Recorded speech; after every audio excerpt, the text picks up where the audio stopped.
4வது வார்த்தை மத்தேயு 27 இருக்கு, 27:46. 9ஆம் மணி நேரத்தில் இயேசு ஏலி ஏலி லாமா சபக்தானி என்று மிகுந்த சத்தமிட்டு கூப்பிட்டார். அதற்கு என் தேவனே ஏன் என்னை கைவிட்டீர் என்று அர்த்தமாகும். ஒரு நிமிஷத்தை அணிக்கலாம். ஆண்டவரே தேவரே, ஏன் இந்த சத்தம் கூப்பிட்டு அப்படி கூக்குரலிட்டு நீ சத்தம் போட்டதுக்கு என்ன நிபந்தனை, என்ன காரணங்கள் இருக்கிறது ஆண்டவரே இருப்பது தெரியப்படுத்துகிறாங்க. மக்கள் மத்தியங்களும் என்னை கொண்டு நீங்க ஆண்டவரே தேவனை வார்த்தையோடு உங்கள் வார்த்தைகளை அனுப்பி என் வாயின் மூலமாக நீங்க அறிக்கை செய்ய வேண்டும் என்று சொல்லிக்கிறோம். கரங்களால் மூடுங்க ஆண்டவரே. என்ன தேவனே நீங்கள் எடுத்து பயன்படுத்துகிறாங்க. நமக்கு நன்றி செலுத்துகிறோம். நன்றி ஆண்டவரே. இப்போ ஆண்டவரை இயேசு கிறிஸ்து 3 வார்த்தைகள் பார்த்தோம். 4வது வார்த்தைகள் அவர் பாடுகள் நிறைய பட்டுட்டு இருக்கும்போது ஏன் அப்படி அவருக்கு தெரியும் நம்ம ஏற்கனவே பாடுகள் பாட போறோம் அப்படிங்கிறது அந்த வியாபனம் இப்படிதான் நம்ம அனுபவிக்க போறோம் அப்படிங்கிறது அவருக்கு தெரியும். தெரிஞ்சாலும் அந்த இடத்துல ஏன் அவர் என் தேவனே ஏன் என்னை கைவிட்டீர் அப்படின்னு சொல்றாரு அப்படின்னா அது எதுக்கு அந்த இடத்துல அவர் கதறாரு, கூக்குரலிட்டு கத்துறாராமா. ஏன் அப்படின்னா அவர் நம்மளுடைய பாவம், அனுகூலத்தோட பாவத்தின் நிமித்தம் நம்மளுடைய ஒட்டுமொத்த பாவமும் அவர் சுமந்ததுனால அவர்னால அந்த பாவத்தை சகிச்சுக்க முடியும். ஏன்னா அவர் ஒரு நியாயாதிபதி, அவர் பாவத்தை பாராத சுத்த கணரா இருக்கிறாரு. அதனால நம்மளுடைய பாவங்களை அவர் முழுமையா ஏற்றுக்கிட்டதுனால அந்த பாவத்தை சகிச்சு கூட முடியல அவரால். அதனாலதான் அந்த என் தேவனே ஏன் என்னை கைவிட்டீர் அப்படின்ற ஒரு சத்தம் போட்டு அவர் கூக்குரலிட்டு அந்த சிலுவையில கதறாரு. ஆனா அப்ப என்ன நடக்குதுன்னா பிதாவும் குமாரனும் ஒன்றா இருந்தவங்க அந்த ஒரு இமை பொழுது அவர் முகம் மறைக்கப்படுது. பிதாவுடைய முகம் குமாரனுக்கு மறைக்கப்படுது. அப்ப அந்த செகண்ட் அவர் எப்படி இருக்கும், அந்த அவருடைய இருதயம் எப்படி இருந்திருக்கும் அப்படியே நொறுண்டு போயிருப்பாரு. இப்ப நம்ம பிள்ளைங்களை வச்சிருக்கோம், நம்ம கடைக்கு இங்கேயே வெளில போயிட்டு வரோம், நம்ம வீட்டுல அத்தை இருப்பாங்க, பெரியவங்க யாராவது விட்டுட்டு நம்ம போயிட்டு வரும்போது பாத்தீங்கன்னா வர்றதுக்குள்ள பாடுபடுத்தி எடுத்துருங்க. ஐயோ அம்மா எப்ப வருவாங்க நம்ம அது ஆனே நம்மளோட முகத்தை அந்த குழந்தை பக்கத்துல இருந்து பார்த்துட்டே இருக்கணும்னு ஆசைப்படுது. போயிட்டு நம்மளை பார்க்கும் போது அதுக்கு ஒரு திருப்தி வருது. அப்படி இருக்கும்போது இப்ப நம்ம உலக பிரமாண வாழ்க்கையில இருக்கிறோம், அப்படி ஒரு செகண்ட் திரும்பி வந்துடுவோம். அப்படி இருக்கும்போதே அவர் தகப்பன் கூட எப்போதுமே ஒரே உடலா ஒரே சரீரமா 2 பேரும் ஒன்னாவே பிதாவும் குமாரன் ஒரே இதா இருந்திருக்கும் போது சடனா ஒரு இமை பொழுது முகத்தை மறைக்கும் போது அவரால் அதை ஏத்துக்கவே முடியல. அந்த ஒரு காரணத்தினாலதான் அவர் என் தேவனே அப்போ கூட பிதா அப்படின்னு அவரால் கூப்பிட முடியல. என் தேவனே தான் அவரோட இடத்துல கூப்பிடுறாரு. அதுக்கு வசனம் நம்ம தியானிச்சோம்னா கொரிந்தியர் 2 கொரிந்தியர் எடுத்துக்கோங்கள 5:21 நாம் அவருக்கு தேவனுடைய நீதியாகும்படிக்கு பாவம் அறியாத அவரை நமக்காக பாவமாக்கினார். பாவம் அறியாதவர் நமக்காக பாவம் சுமந்தார். இயேசு கிறிஸ்து பாவமே அறியாத சுத்த கணரா இருந்தார் உலகத்துல வாழும்போது. அப்ப பாவம் அறியாத ஒருவர் நம்மளுடைய மனுக்குலத்தின் பாவத்தை சுமந்ததுனால பாவம் அறியாதவர் நமக்காக பாவம் சுமந்தார் அப்படின்னு அந்த வசனத்தை நம்ம பார்க்கலாம். 2வது பார்த்தீங்கன்னா எஸ்ஐ 59:2 இப்படியாக சொல்லுது, ஒன்றாய் இருந்தவர் நமக்காக தனிமையானாராம். பிதாவும் குமாரனும் ஒன்றாய் இருந்திருக்காங்க. அப்ப நம்மளுடைய பாவம் அது பிரிவினை ஏற்படுத்தி இருக்கிறது. பிதாவுக்கும் குமாரனுக்கும் அந்த பிரிவினை ஏற்படுத்தியிருக்கிறது. அதனால ஒன்றாய் இருந்தவர் நமக்காக தனிமையாக்கப்பட்டார் அப்படின்னு நம்ம அந்த இடத்துல பாக்குறோம். ஒரு சங்கீதம் 22:11 பார்த்து பாருங்களேன். எடுத்துக்கோம், என்னை விட்டு தூரமாகாதையும் ஆபத்து கிட்டி இருக்கிறது சகாயரும் இல்லை. ஆபத்து கிட்டி இருக்கு, முன்கூட்டியே அந்த வசனம் நம்மளுக்கு எழுதி வச்சிருக்காங்க. ஆபத்து கிட்டி இருக்கிறது, அதனால அருகில் இருந்தவர் குமாரனானவர் அருகில் இருந்தவர் தம்முடைய பாவத்தினால தூரமாக்கப்பட்டிருக்கிறார். அந்த 3 வருஷம் அந்த அவருடைய அந்த கூக்குரல் கத்துறாரு பார்த்தீங்களா, அதுக்குரிய அந்த என்ன அர்த்தம் அப்படிங்கிறது. இப்ப அவர் ஒரு கைவிடாத தேவன், நீதிமான் ஆக்கப்பட்டதுனால நம்மளாம் நீதிமான் ஆக்கப்படணும் அப்படிங்கிறதுக்காக அவர் பாவங்களை ஏற்றுக்கிட்டார், பாவியாக்கப்பட்டார். நம்மள நித்திய வாழ்வு அடையும்படியாக ஒரு பாவத்தை சுமந்து ரட்சிப்புகளை நம்மளை கொண்டு வந்திருக்கிறாரு. இதுல பார்த்தோம்னா கைவிடப்படுறாரு. என் தேவனே ஏன் என்னை கைவிட்டீர் அப்படின்னு அந்த ஒரு இமை பொழுது அவர் கைவிட்டதுனால நம்மளை எல்லாருடைய பாவத்தை எல்லாம் மீட்டு நம்மளை கைவிடாத தேவனா இந்நாள் வரையும் வழி நடத்திட்டு இருக்காரு. எந்த ஒரு சூழ்நிலையும் நம்ம தேவன் நம்மளை கைவிடவே மாட்டாரு. நம்ம பின்மாற்றத்துல போனாலும் சரி பாருங்களேன், இல்ல ஒரு பிரேக் பண்ண முடியல, கொஞ்ச நாள் நம்ம பிரேக் எடுத்துட்டு திரும்ப வரும்போதுமே அவர் நம்மளை அணைத்துக் கொள்ளுகிற தேவன்.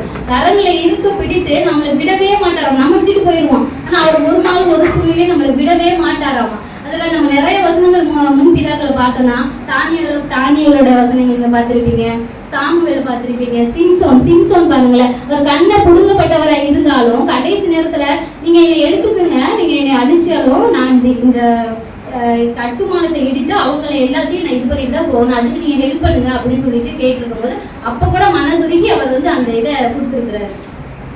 அதே மாதிரி எப்படி கைவிடாத தேவன் அப்படின்னு நம்ம பாக்குறோம் அப்படின்னா, அவர் கைவிடப்பட்டார். அவர் ஒரு இமை பொழுது கைவிடப்பட்டதுனால நம்மளை கைவிடாம இந்நாள் வரையும் பாதுகாத்து வர்றாரு. எசாயா 62:4 பாருங்களேன், அந்த வசனத்துல கரெக்டா கைவிடப்பட்டவள் எனப்படாமலும் உன் தேசம் இனி பாழான தேசம் எனப்படாமலும் நீ எப்சிபா என்றும் உன் தேசம் வியூலா என்று சொல்லப்படும். கர்த்தர் உன்மேல் பிரியமா இருக்கிறார், உன் தேசம் வாழ்க்கைப்படும். கர்த்தர் நம்ம பிரியமா இருக்கிறார், அதனால கைவிடப்படாமல் இருக்கிறோம். இந்நாள் மட்டும் நம்ம கைவிடப்படாமல் இருக்கிறோம். அதே மாதிரி உபாகமம் 4:31 சாமுவேல் பண்ணிட்டு இருக்கு நிறைய வசனங்கள். கைவிடப்பட மாட்டார், நம்மளை கைவிடவே மாட்டார் அப்படின்னு சொல்லிட்டு நிறைய வசனங்கள் நம்ம அதை குறித்து தியானிக்கலாம். ஏன்னா அவர் கைவிடப்பட்டதுனால, நம்ம பாவங்களுக்கு அவர் சுமந்து அவர் கைவிடப்பட்டதுனால நம்மளை எப்பவுமே அவர் கைவிடாத தேவனா பாதுகாத்து வருகிறார். இதுக்குரிய வசனங்கள் வந்து நம்ம 7 வசனங்கள் நம்ம தியானிக்கிறோம். 7 வார்த்தைகள் கொடுத்து நம்ம பார்க்குறோம். அதுல நம்ம பார்த்தீங்கன்னா 7 வார்த்தைகள் அப்படின்னு சொல்றாங்க. 6 கொடுத்துருக்கலாம், 3 கொடுத்துருக்கலாம். 7 வார்த்தைகள் மட்டும் ஆண்டவர் எதுக்கு நம்மளுக்கு வந்து 7 வார்த்தைகள் பேசியிருக்கிறாரு அந்த ஒரு பாடுகள் சூழ்நிலையில. லேவியராகும்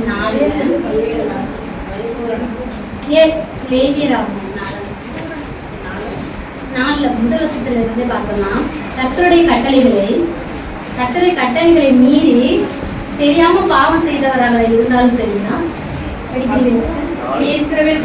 சொல்ல வேண்டியது என்னவென்றால், ஒருவன் கர்த்தருடைய கட்டளைகளில் யாதொன்றை அறியாமையினால் மீறி செய்ய தகாததை செய்து பாவத்துக்கு உட்பட்டால் அறிய வேண்டியதாவது, அபிஷேகம் பெற்ற ஆசாரியர் ஜனங்கள் குற்றத்திற்கு உட்படத்தக்கதாக பாவம் செய்தால் தான் செய்த பாவத்தின் நிமித்தம் பழுதற்ற ஒரு இளங்காளையை பாவ நிவாரண பலியாக கர்த்தருடைய சந்நிதியில் கொண்டு வர கடவன். அவன் அந்த காளையை ஆசரிப்பு கூடார வாசலிலே கர்த்தருடைய சந்நிதியில் கொண்டு வந்து அதன் தலைமையில் தன் கையை வைத்து கர்த்தருடைய சந்நிதியில் அதை கொள்ள கடவன். அப்பொழுது அபிஷேகம் பெற்ற ஆசாரியன் அதை காளையின் இரத்தத்தில் கொஞ்சம் எடுத்து அதை ஆசரிப்பு கூடாரத்தில் கொண்டு வந்து தன் விரலை இரத்தத்தில் தோய்த்து பரிசுத்த ஸ்தலத்தின் திரைக்கு எதிரே கர்த்தருடைய சந்நிதியில் 7 தரம் தெளிக்க.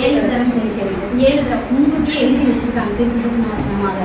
7 தரம் நம்ம தெளிக்கணும் அப்படின்னு சொல்லிட்டு பழுதற்ற ஆட்டுக்குட்டி இயேசு கிறிஸ்தானவர் ஆட்டுக்குட்டியாகவும் ஆசாரியர் வந்து அவராகவே ஆசாரியர் ஒரு அபிஷேகம் பண்ணப்பட்ட ஆசாரியரும் அவர் தான். பரிசுத்த இயேசு ரத்தம் தெளிக்கப்பட்டவராகவும் அவர் ஆட்டுக்குட்டியாகவும் இருந்து நம்மளுக்கு வந்து அந்த ஒரு இளங்காலை பழுதற்ற இளங்காலையாக ரத்தம் சிந்தி நம்மளுக்கு அந்த ரத்தத்தை 7 வார்த்தைகளா தான் 7 தடவை ரத்தம் தெளிக்கிறத 7 வார்த்தைகளா நம்மளுக்கு வந்து தியானிக்கிறோம். அப்புறம் அதே 6ஆம் மணி நேரம் அவர் வந்து ரொம்ப வியாகுலப்பட்டார். 6ஆம் மணி முதல் 9ஆம் மணி நேரம் வரை அவர் மிகவும் வியாகுலப்பட்டு இருள் அந்தகாரம் சூழ்ந்ததாம். பூமி எங்கும் அப்படியே அந்தகாரம், ஒரு இடத்துல கூட வெளிச்சமே இல்லையா. அந்த சூழ்நிலையில அவர் வந்து ரொம்ப வியாகுலப்பட்டு இருக்கும் போதுதான் அவர் வந்து அந்த மாதிரி ஒரு கூக்குரலிட்டு சவுண்டு கொடுத்து கத்திருக்கிறாரு. இயேசு கிறிஸ்தவர் பாவங்கள் வந்து நம்மளுக்கு ஒரு பாவ நிவாரண பலியாக நம்மளுக்கு வந்து கொடுத்துருக்கும் போது நம்ம பாவங்கள்ல இருந்து மீட்டெடுத்து ஒரு பரிசுத்தமான வாழ்க்கை வாழதான் நம்மளுக்கு வந்து அந்த ரட்சிப்பை நம்ம அந்த ஆண்டவராக இயேசு கிறிஸ்து சிலுவை பாடுகளை சகிச்சுட்டு நம்மளுக்காக அந்த பாடுகள் ட்ரெஸ்ஸை கலட்டியிருக்காங்க, ட்ரெஸ்ஸை அவர் ரிமூவ் பண்ணிட்டு இருக்காங்க, காரி துப்பியிருக்காங்க.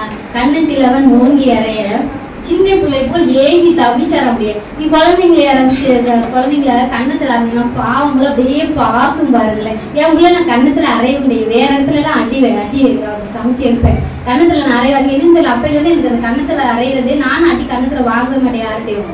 நானும் குழந்தைங்களை பார்த்து கன்னத்துல அறைய முடியாது கை கால.